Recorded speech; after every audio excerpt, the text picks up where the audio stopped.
தள்ளாடும் இந்திய கூட்டணி தாங்கி பிடிப்பாரா ஸ்டாலின்? 5 மாநில சட்டசபை தேர்தலில் பாஜகவிற்கு மக்கள் சம்மட்டியடி கொடுப்பார்கள் என்று எதிர்க்கட்சிகள் பிரச்சாரம் செய்து வந்த நிலையில் மத்திய பிரதேசம், ராஜஸ்தான், சத்தீஸ்கர் ஆகிய 3 மாநிலங்களில் பாஜக பெரும்பான்மை பலத்துடன் வெற்றி பெற்று ஆட்சி அமைக்க உள்ளது.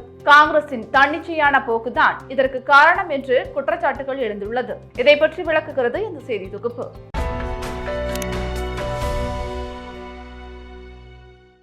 வருகிற மக்களவைத் தேர்தலில் பாஜகவை தோற்கடிக்கும் முடிவுடன் 26 எதிர்க்கட்சிகள் ஒன்றிணைந்து பாஜகவுக்கு எதிராக கூட்டணி அமைத்துள்ளன. கடந்த ஜூன் மாதம் இக்கூட்டணியின் முதல் கூட்டம் பாட்னாவில் நடைபெற்றது. அதைத் தொடர்ந்து 2வது கூட்டம் ஜூலையில் பெங்களூருவிலும், 3வது கூட்டம் மும்பையிலும் நடைபெற்றது. இம்மாத இறுதியில் அடுத்த கட்ட கூட்டம் நடைபெற உள்ளது. இந்த கூட்டத்தில் 5 மாநில சட்டசபை தேர்தல் முடிவுகள், இந்தியா கூட்டணியின் அடுத்த கட்ட நடவடிக்கைகள் குறித்தும் ஆலோசிக்கப்படும் என தெரிகிறது. அதே நேரத்தில் இந்தியா கூட்டணியில் பல்வேறு கருத்து வேறுபாடுகள் உருவாகின. அரசியலில் நேரெதிர் துருவமாக இருக்கும் காங்கிரசுடன் நீண்ட காலம் பயணிக்க முடியாது என்று கேரள மார்க்சிஸ்ட் கம்யூனிஸ்ட் அறிவித்து அதிரடியை கிளப்பியது. இதேபோல் மேற்கு வங்கத்தில் அரசியல் எதிரியாக இருக்கும் மார்க்சிஸ்ட் கம்யூனிஸ்டுடன் கைகோர்த்து தேர்தலை சந்திப்பது ஆபத்தாக அமையும் என்று திரிணாமுல் காங்கிரஸ் கட்சி அறிவித்து பரபரப்பை ஏற்படுத்தியது. காங்கிரசுடன் கைகோர்த்து தேர்தலை சந்திப்பது தங்கள் கட்சிகளின் எதிர்காலம் பாதிக்கும் என்று சமாஜ்வாதி கட்சியும் ஆம் ஆத்மி கட்சியும் ஏற்கனவே தெரிவித்திருந்தன. 5 மாநில சட்டசபை தேர்தலில் காங்கிரஸ் தனித்து களம் கண்டது. ஆம் ஆத்மி தனித்து களம் கண்டது. இந்தியா கூட்டணி என்பது நாடாளுமன்ற தேர்தலுக்கு மட்டும்தான், சட்டசபை தேர்தலுக்கு அல்ல என்பதை மக்களுக்கு உணர்த்தியது போன்ற செயல்பாடுகள் காங்கிரஸ் உள்ளிட்ட கட்சிகளிடம் இருந்தன.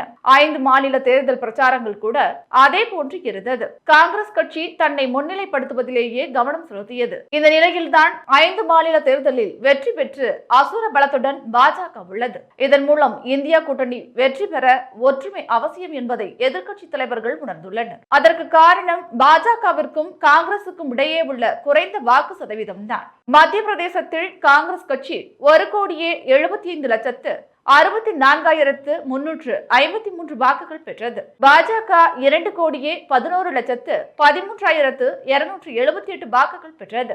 மொத்தத்தில் காங்கிரஸ் 40.40% வாக்குகளையும் பாஜக 48.55% வாக்குகளையும் பெற்றுள்ளது. ராஜஸ்தானில் காங்கிரஸ் 1,56,66,731 வாக்குகளை பெற்றது. பாஜக 1,65,23,568 வாக்குகள் பெற்றது. மொத்தத்தில் காங்கிரஸ் 39.53% வாக்குகளையும் பாஜக 41.69% வாக்குகளையும் பெற்றுள்ளது. தெலுங்கானாவில் காங்கிரஸ் 92,35,792 வாக்குகள் பெற்றது. பாஜக 32,57,511 வாக்குகள் பெற்றது. மொத்தத்தில் காங்கிரஸ் 39.40% வாக்குகளையும் பாஜக 13.90% வாக்குகளையும் பெற்றுள்ளது. இதேபோல் சத்தீஸ்கரில் காங்கிரஸ் 66,02,586 வாக்குகள் பெற்றது. பாஜக 72,34,968 வாக்குகள் பெற்றது. மொத்தத்தில் காங்கிரஸ் 42.23% வாக்குகளையும் பாஜக 46.27% வாக்குகளையும் பெற்றுள்ளது. இன்னும் குறிப்பிட வேண்டுமென்றால் காங்கிரஸ் கட்சிக்கு 4.91 கோடி வாக்குகள் கிடைத்துள்ளது. பாஜகவுக்கு 4.8 கோடி வாக்குகள் கிடைத்துள்ளது. பாஜகவை விட காங்கிரஸ் அதிக வாக்குகளை பெற்ற போதிலும் ஆட்சி அமைக்க முடியாமல் போனதற்கு எதிர்க்கட்சிகளை ஒருங்கிணைக்காமல் விட்டதுதான் என்ற குற்றச்சாட்டு எழுந்துள்ளது.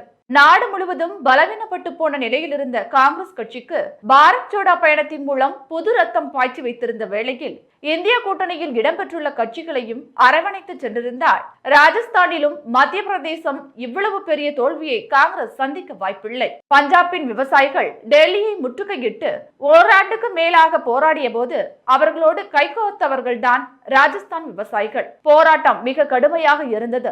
ராஜஸ்தான் விவசாயிகள் சிலர் இறந்தும் போனார்கள். விவசாயிகளுக்கு எதிரானவர் மோடி என்கின்ற மனநிலையில் ராஜஸ்தான் விவசாயிகள் இருந்தார்கள்.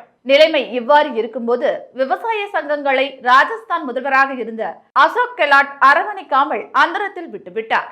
காங்கிரசுக்கும் பிஜேபிக்கும் இடையிலான வாக்கு விகிதம் வெறும் 3.54 விழுக்காடு தான். இந்தியா கூட்டணியில் இடம்பெற்றுள்ள சிபிஐஎம், சிபிஐ, சமாஜ்வாடி மற்றும் ஆம் ஆத்மி கட்சிகளோடு களத்தில் நின்று இருந்தால் இந்த நிலைமை காங்கிரசுக்கு வந்திருக்காது.